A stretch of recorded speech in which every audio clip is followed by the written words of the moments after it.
She had a breakdown one night and snapped and shot and killed them. She placed the gun and she pulled the trigger. She tried to shoot you.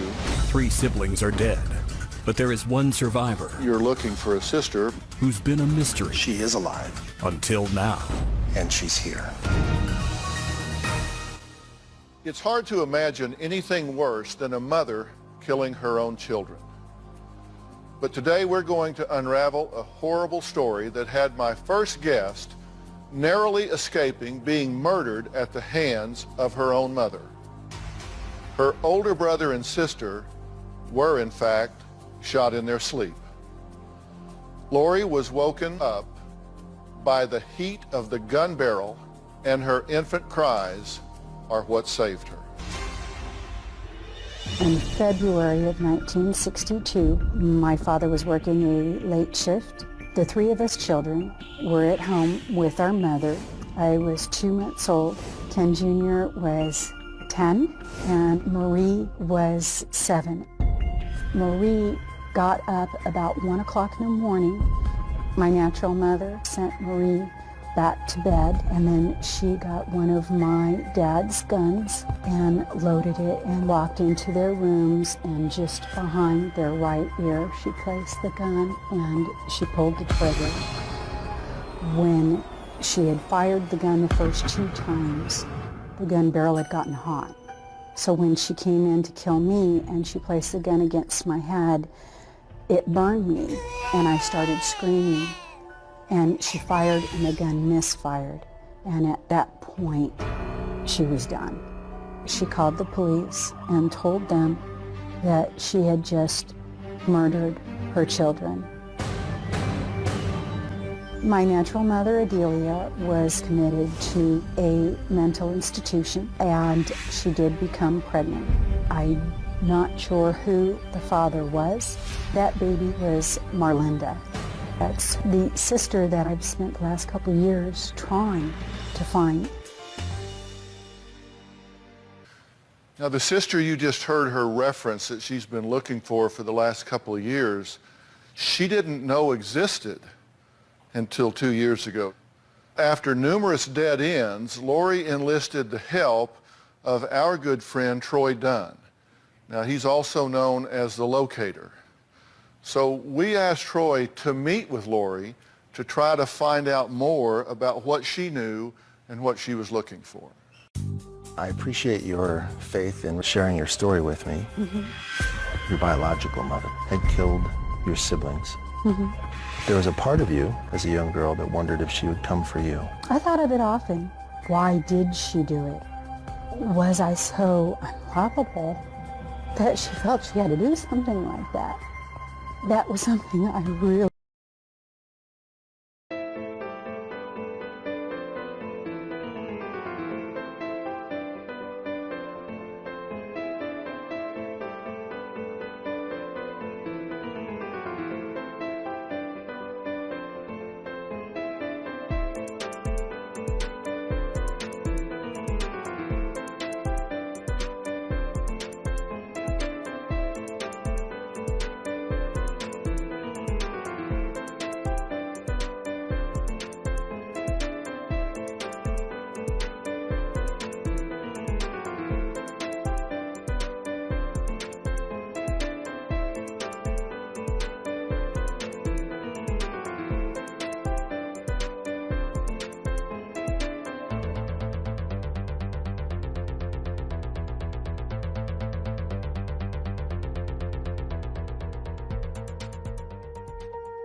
Swear I won't forget this, why do I regret this? In my mind reckless, thoughts are feeling endless. Sitting up, I'm breathless, anxiety's infectious. I feel so defenseless, betrayed and embarrassed. I hate being open, I hate being broken. I feel like an ocean filled up with emotion. Anger ain't a potion, rub it on like lotion. I can feel it soaking, reopen, the scars have awoken.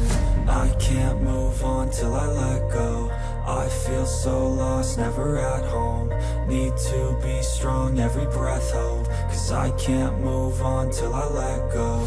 I can't move on till I let go.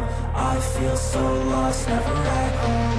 Need to be strong, every breath hold, 'cause I can't move on till I let go.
We struggled with was what was so wrong that she couldn't love us enough.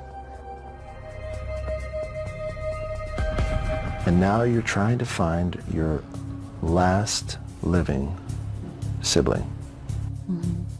At this point in your life, why do you need this?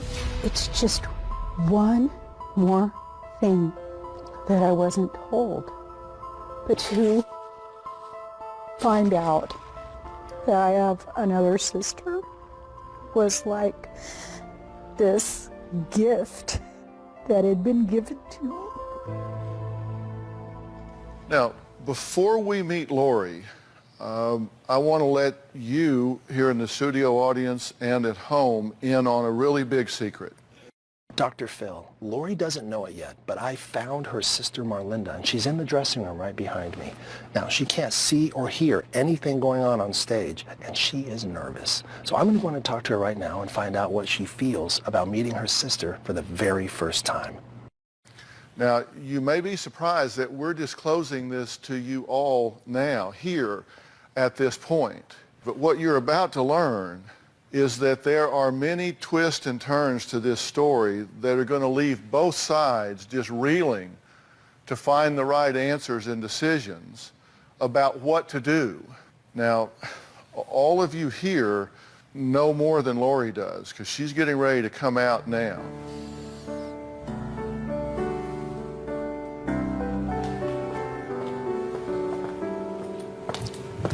Hey, Dr. Phil, good to meet you. Hi, good to How are meet you? you too. Have a seat right here.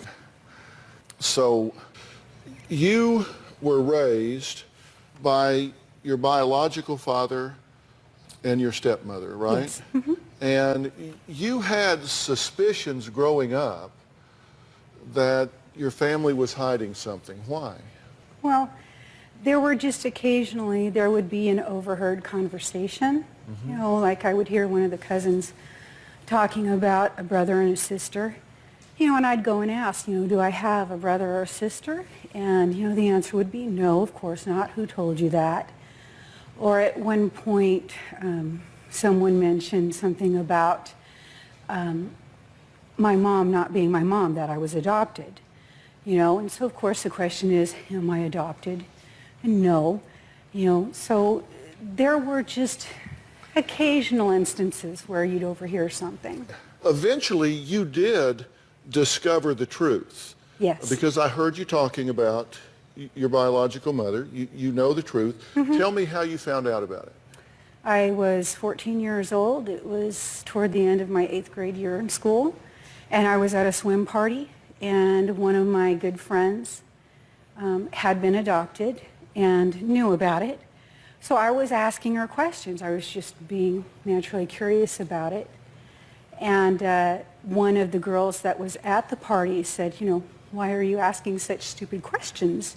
You're adopted yourself. And it was like, no, I'm not. And she was, oh, yes, my mom and your aunt are friends, and I heard them talking, and your mom was this crazy lady that shot and killed 2 of her kids.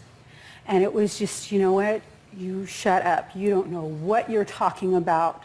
You know, leave me alone. I just got very angry, and the angrier I got, you know, the more she talked, the more detail where I began, you know, to think, this cannot be happening to me. This cannot be true. Who picked you up from the pool party? My stepmom. Did you say something to her about it? Yes. We had a conversation on the way home. And what did she say? I wanted to know if it was true, and she said yes. And then she did tell me that I had a brother and sister, that my dad had been married before, and that my natural mother had a breakdown one night and snapped and shot and killed them. And she said, don't bring this up to your father. Yeah. Why? She said that this, and understandably so, had devastated my father, that had just destroyed him. And so these people had, for 14 years, you had lived a lie, but you continued to with your father. You didn't say anything about it. No. Were you okay with that? No, And then when you went to college, you start looking around and you find old newspaper clippings and articles, and that's when you got a lot of detail, right? I got more detail. Yeah. Were you concerned about having children yourself and concerned about genetic transmission from your mother to you and from you to your children? Yeah, there was a lot of trepidation as far as what type of mother would I be. You know, I had grown up my whole life. That's all I wanted to be, was a mom. Now you're looking for a sister, maybe alive, maybe not. Do you have concerns that she might be like your mother? No. No, I don't. Because at this point, I know. Now, have you in your life struggled with any mental illness issues or any medical issues that might be hereditary? Yes, bipolar. Have you ever had an episode that of either severe depression or suicidal tendencies or a violent outburst or something like that? Violent outbursts and depression, severe depression. So when you say that your bipolar caused a violent outburst, give me some detail. What does that mean? Well, a teacher made me mad and I threw a desk at her. What's the emotional journey after you've had one of your episodes? Sometimes I regret it. Sometimes I think, oh, they deserve that. So. Genetic problem. If your sister were alive, what would you want to say to her? That it is such a joy and a gift to me to know that I have another sister, that she's loved and that she's treasured, and that I just so look forward to meeting her and getting to know her. I have children and grandchildren. They want to know their aunt. And I would hope that she would feel the same.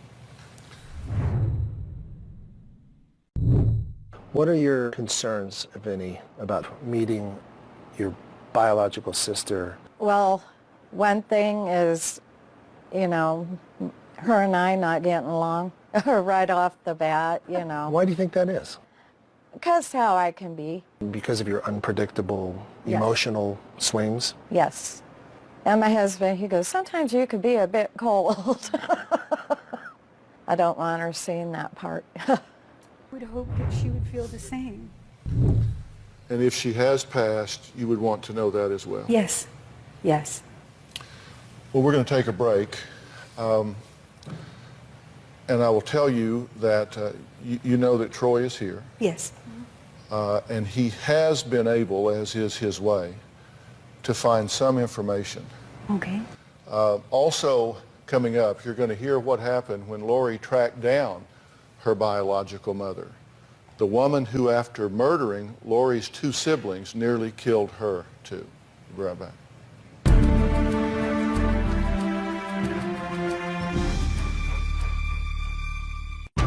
We got a call one evening that my natural mother was at the bus station and could we come get her.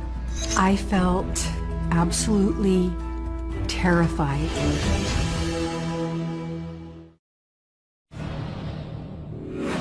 My mother committed a horrible double murder. Before this crime occurred, my mother, Adelia, had another daughter, Linda, and she poisoned her with baby aspirin. So at the time of the crime, Linda was in a state hospital.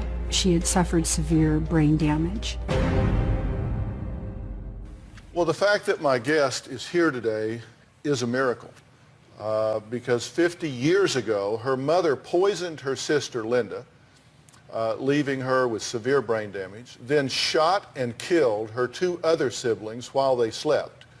Then she went to Lori's crib and attempted to shoot her too, but the gun misfired. Decades passed, and then just 2 years ago, Lori discovered that her mother was in a mental hospital and had given birth to another daughter, Marlinda. And I say mental hospital, she was incarcerated at this point. No one knows what happened to that little girl. So Lori enlisted the help of the locator, Troy Dunn, to find her only surviving sister, if she is even alive. So please welcome Troy Dunn.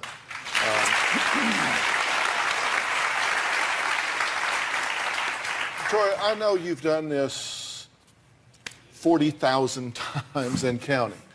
But I cannot imagine a situation in which there were more obstacles than this. You have a woman that is given birth while incarcerated, and there's a mental hospital involved, and all of those rules and regulations where these things are sealed up.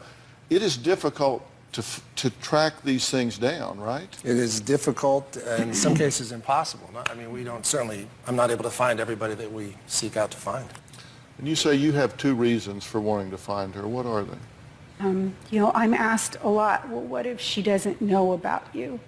And in this day and age, at some point, I feel that she's going to find out that she was adopted. Either when her parents pass away, she finds paperwork, or some relative's going to come out of the woodwork like they did with me and give her the truth. So if she goes hunting, I don't want her story to end at a mental hospital with a mother who was convicted of murdering her children. I want her to know that there is grace and joy beyond that story. In fact, Lori herself was afraid to meet her biological mother, but she did actually track down and meet her biological mother. Here's what happened. When I was in my 20s, I reached out to doctors to find my natural mother. We got a call one evening that she was at the bus station and could we come get her. I felt terrified. I asked the kid's dad, Grant, what are we gonna do? We packed up and drove down to the bus station. My husband, Grant, was a gun owner. He had a loaded gun in the car underneath the driver's seat because we did not know what situation we were walking into. When we got to the bus station, there was just this older, gray-haired lady sitting in the station, and I look like her. I felt chills. How did my dad love me so much when I looked like her? And he couldn't even speak her name. It's horrifying to think that, oh wow, all of this is true, and this is my natural mother. All right. Now, Troy, you've been working hard to gather information. Why don't you share with Lori what you found out? Well, I promised you when we spoke that there could be a number of different outcomes, Right. a number of different ways this could go. And I did find some information about Marlinda. And that information led me to her location. And she is alive. And in fact, I spoke with her on the phone to find out if this would be something that she would be interested in doing. Okay. And she said yes, and she's here. Thank you. Thank you very much. Are you ready to meet her?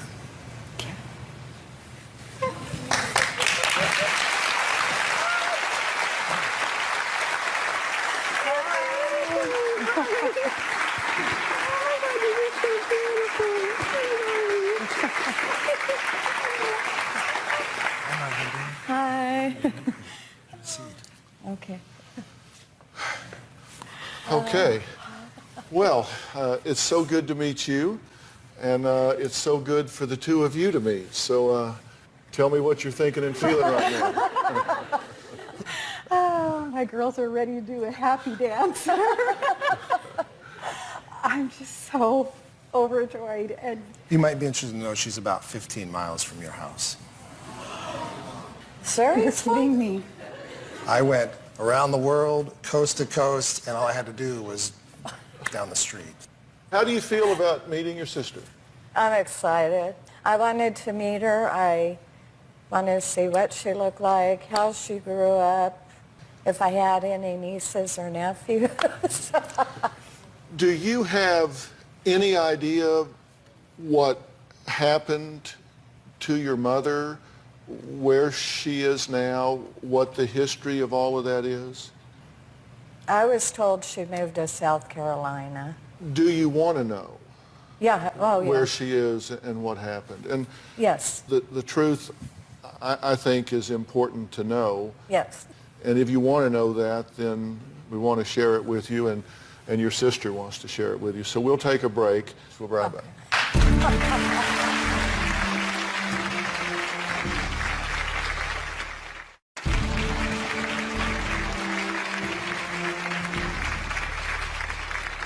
Well, after 2 years of desperately searching, Troy Dunn located Lori's sister Marlinda and just reunited them for the first time right here. Now, Marlinda does not know anything about her biological mother. And as I've said, these things are not always happy. They're not always what we would maybe want them to be. And Troy, you might give us an overview here of kind of what the family tree has been, and then you might fill in some of the personal aspects of this. And Marlinda, again, these are things you want to know, right? Yes. Okay, gotcha. Oftentimes when I get an opportunity to do these things, I get to share lots of exciting and interesting stories. Today, I need to share with you some things that might be difficult to hear. Okay. Lori has looked for you because she was afraid that you might learn some of this on your own as you went about searching on your own, and wanted you to have the support system of family. So that's why we're doing this today. Okay. All right? Okay. You are one of 5 children, 4 girls and a boy. Wow. And your mother struggled significantly with mental illness. Your oldest sister, when she was a young girl, was poisoned by your mother. And she struggled with brain issues from that for her entire life and just passed away 2 years ago. I just thought of her as just this beautiful, gift that we had in our family for as long as we had her. I was very grateful. So that was one of the 5. So after she had poisoned your sister, she had a difficult night, and I, for lack of a better term, will say that she snapped.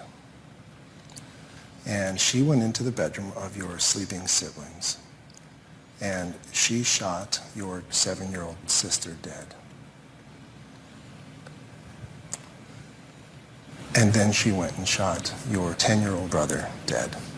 And then she went to the crib where the 2-month-old baby of the family lived.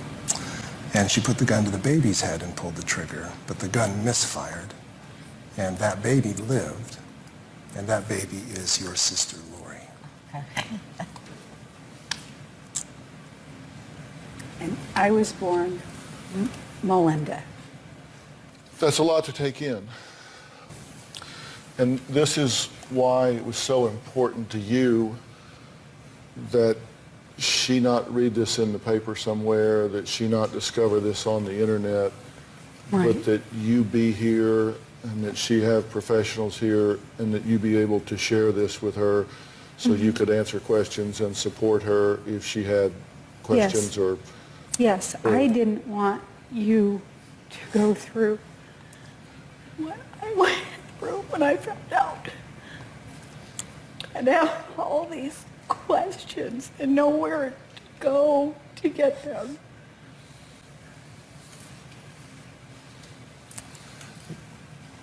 I wanted you to know that you're loved and you're valued and that what you have to say counts and your feelings count. Now, do you know why I'm the only one she gave up? When you were born, your mother was incarcerated. So you were conceived and birthed in an institution where she was incarcerated. So she didn't have a choice. Okay. She had no choice because she was a prisoner. Yeah. And so she couldn't keep you at that point.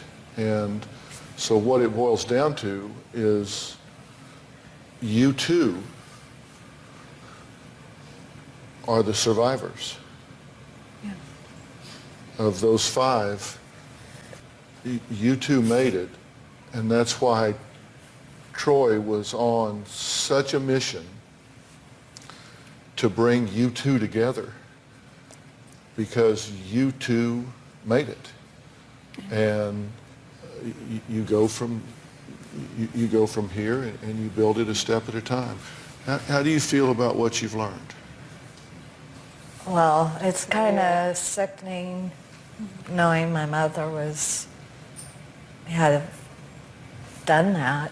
I mean, if she was that mentally ill, I mean, she should have just given, the kids up. Yeah. You don't do that to kids. No. Mm-mm. No. You were told a completely different story by your adoptive parents, correct? What did they tell you? They told me she was a nurse, that, well, even my adoption papers said she went to South Carolina. When my husband talked to my dad, I knew something was up because he said, I don't want her to get hurt. And that's when I kind of thought in my head, there's something more than what I've been told. Well, there is more to the story. You won't believe what happened when Lori and her son visited her biological mother. We'll talk about that when we come back.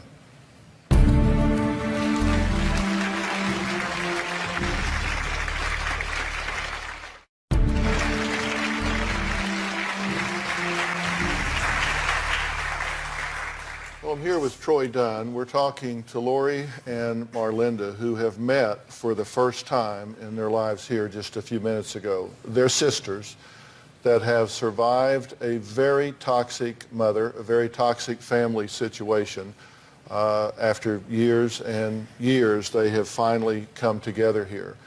As we said earlier, Lori did get the chance to meet their biological mother, a mother that, as we now know, poisoned one of her children, shot and killed 2 other of her children, attempted to shoot and kill Lori and had Marlinda while she was incarcerated in a mental institution. She was ultimately released and contacted by Lori. Lori says she didn't realize just how dangerous the woman was until she paid one shocking visit with her son. Delia asked us if we could come visit. We drove to her home, me, my husband, and our son, Michael. Michael, being a 2-year-old, I gathered up all the medication, put it up in one of the top cupboards. Adelia wasn't herself. I got nervous. Our son Michael was asleep in the back of the house. At one point, Adelia had excused herself and left the kitchen. When Adelia came back, she was being so cold. Just a feeling of horror came over me, and I ran to our son's crib. There were pills around the bedding of the crib. I just lost it. I started screaming for my husband. I picked up our son and ran out the front door. When they pumped my son's stomach, the doctors told us that if I had not followed my gut instinct, he would have died. My mother denied poisoning Michael, but there is no doubt in my mind she did it. So when I say that you two survived, it's a miracle you're here, and you were so blessed to have been removed. I mean, that is such a blessing. Oh, yes. That you were removed from her and had the opportunity to live apart from this woman. And I hope you see that as a blessing in your life. Oh, yes. And I hope you two see it as a blessing to come back together now. Very much. And get to know each other. I do feel blessed that I was given to, my parents were great. Yeah. So But am I. Yeah.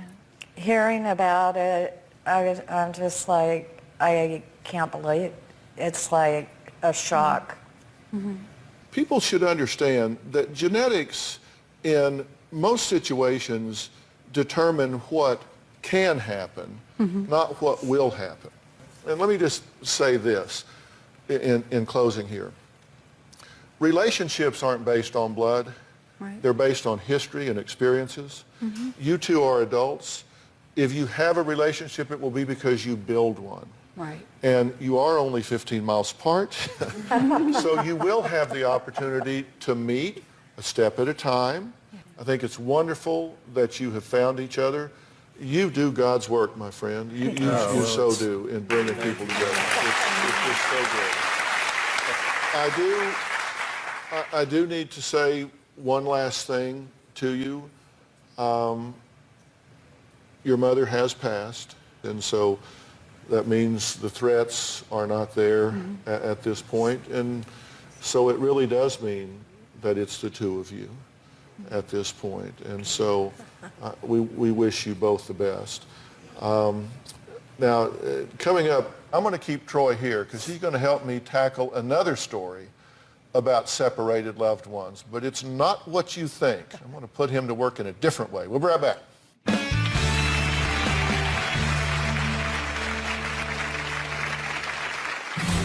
3 weeks after Tim and I were married, I found text messages on his phone from his ex-wife, and he's like, I want you, I want our family back. There were several text messages, at least a dozen, and less than 200.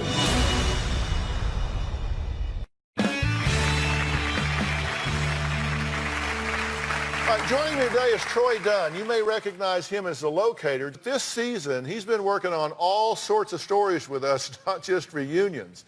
This guy has been really bringing families back together for so long, and it doesn't just have to be families that have lost each other in the universe. It can be families that have lost each other emotionally. They've lost each other just in their lives and in this busy workaday world. And I thought, this guy's got too much experience and talent to just be in that one lane. So I've kind of put him on an 8-lane highway here. My next guests have been married, divorced, reunited, separated, reunited again.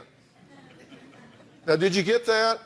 and now want to know if it's a good idea to marry for a second time. Take a look. Tim is my true soulmate. But Tim and I have broken up 7 to 8 times since 2009. He has hung up on his ex-wife. I love Mitzi with all my heart, but I was with my wife for 10 years. That relationship is certainly not anything you can throw away. 3 weeks after Tim and I were married, I found text messages on his phone from his ex-wife asking him if he wanted the house, and he's like, I want the house, I want you, I want our family back. There were several text messages, at least a dozen, and less than 200. I took the marriage certificate, I ripped it up, I filed for divorce about 4 days later. These messages were strictly an event for me to get that out of my system. I never once cheated on Mitzi, so I felt like it was an overreaction. We got back together less than a month after we divorced. 4 months later, I found an email to his ex-wife begging her back. I wasn't out to hurt Mitzi at all. It was private information I didn't think she would ever find. After I found the emails, I just let it go and I got back with him.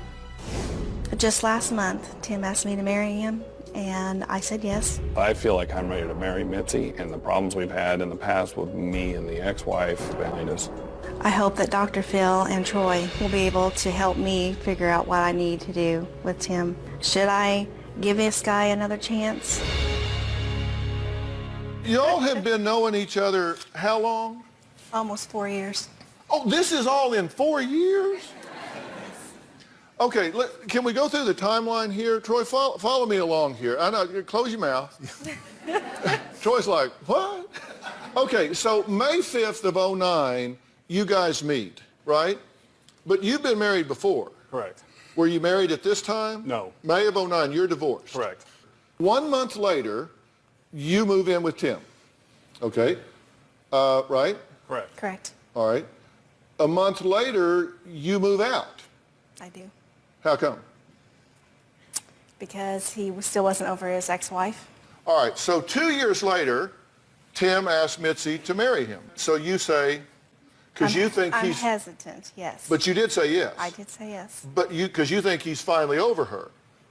I hope he is. Because it's now been 3.5 years. Exactly. So Mitzi marries Tim. 3 weeks later, Mitzi files for divorce. 3 weeks later.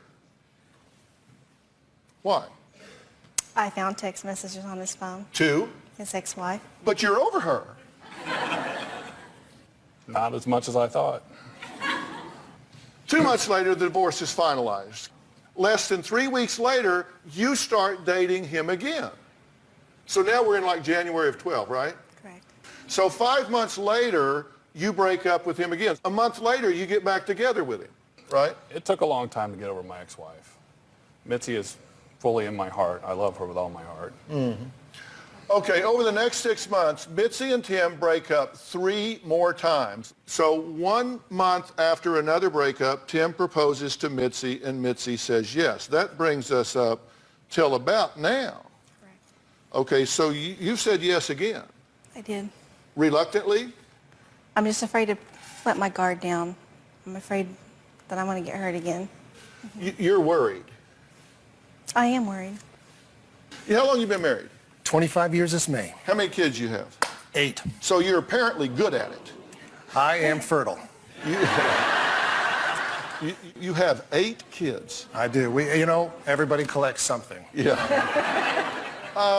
What do you think of this? As I'm listening, it is funny to hear this crazy life because we're sitting here on the outside, but if I really stick myself in the middle of this and imagine that this is my daughter or my sister, I don't even understand clearly why we're here. I don't understand why you're still here. I love him. What is it you love? Just him. I don't like some of the things that he does. He treats you like yesterday's pizza that he reheats whenever he wants a snack. Boy, he's dogging on you something terrible. He actually talks about true love. Let's hear what you say about true love. I want this to work. I want to believe that I'm the one and only in Tim's life now, but I think if there was a knock at the door and it was Tim's ex-wife, I think he would take her back in a heartbeat. I have a place for my ex-wife, and at the same token, I have a place in my heart for my high school girlfriend. If you have that true love for somebody, I think that always stays with you. Coming up, Mitzi says she wants to know what I think she should do. but I'm not sure she really wants to hear what I have to say, but I'm going to tell her anyway when we come back.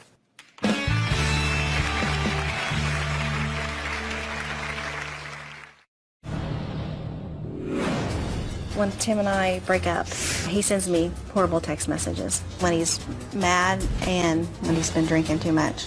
You, I'm a low-life bitch. I'm a horrible excuse as a mother. I tell Mitzi texts don't count on any level, sober or drunk. It's just a release of someone's thoughts at that moment.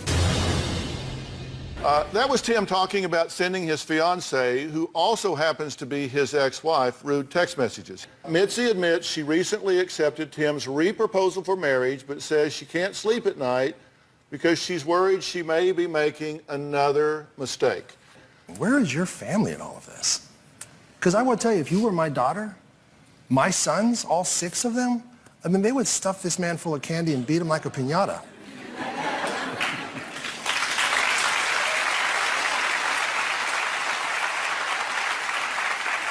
Is your family okay with this? No, they won't speak to me. Because? Your family doesn't speak to you? No, because I'm with him. Would you like a little defense here? Yes. See, I don't think that you should apologize for how you feel. What you have to apologize for is how you behave. See, here's the thing. He loves you when he's with you. He loves you when he's not drinking. I'm sure he's charming. He's a nice guy. But that doesn't mean that it's a good thing, because if he turns around and does this, this is a man with anger. This is a man that has resentment towards you. There's no theory under which this would work this time. Can I just interject for a second and say that I could fill this room with couples who have never had that kind of an experience. And my fear is that you're living in it so much that you think maybe this is the way normal couples communicate and that he loves me 68% of the time. But I'm here to tell you that isn't the way it is. And I think you need to start keeping a tally sheet. Every time he speaks to you, did he honor me or did he dishonor me? I can tell you in the Dunn house, Jennifer gives me 1 dishonor and I'm out. So what he says when he's drinking is what he's thinking when he's not drinking. That doesn't mean you're a bad guy, but it means nothing has changed since the last time. Why? Because you guys haven't done any premarital therapy. You guys haven't done any resolution of issues. You've got to do an autopsy on your last several assignations. The last several times you lived together, got married, reconciled, did all of that. You've done nothing to heal what happened the last time. Until you do that, do not get married. Your family is correct. Do what you have to do to fix this or don't get back in. And you shouldn't want to get back in. You shouldn't apologize for the way you feel. What you should do is change the way you behave. And to do that, you guys need to sit down and resolve your issues. This is sitting down with a professional and working through this, and I am more than happy to arrange that for you. My gift to you. Are you willing to do that? Absolutely. All right, we'll be right back.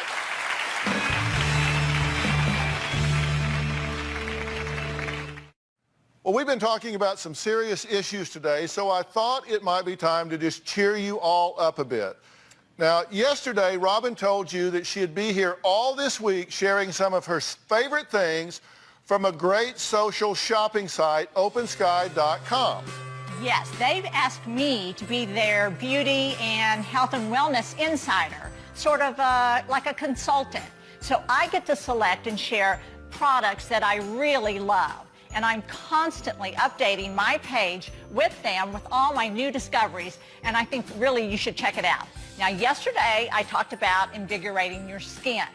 Today I'm focusing on hair because, ladies, I want all of you looking your best for the holiday season. And one of my favorite products is this hair dryer and flat iron. It's kind of a combo from Sultra.